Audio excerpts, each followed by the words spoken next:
The wet on wet technique requires you to wet both mediums, the paper and the brush. Here I've used clean water to wet the paper. Then I am dabbing the paper with paint. Once the pigments get in contact with the wetness of the paper, the pigments will spread in different ways on the paper. You will get very soft edges through this method. This is one of my favorite ways to play with watercolor. I love to use the wet on wet technique because I believe that water plays such an important role in providing all the soft bleeds and blends that you see in watercolor. As you wet the paper, ensure that it's not too wet. You do not want puddles of water to be on the surface of your paper. Enjoy the process of seeing your paint feather.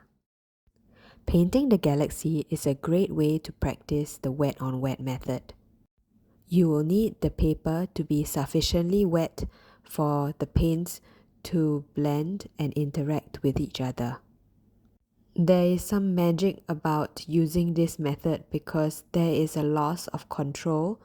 You will find that it's very hard to get the paints in check and go in the directions that you want. At the same time, the paints also dry in different ways. Most of the time for this method, our paints dry lighter than it is, so I would encourage you to use as much pigment as you can in order to get a nice dark shade before you move on to the next layer. I used white ink to splatter the stars in this galaxy. Wet on wet truly is magical because you really never know what direction it will take, but it also has a very, very beautiful effect. Enjoy the process.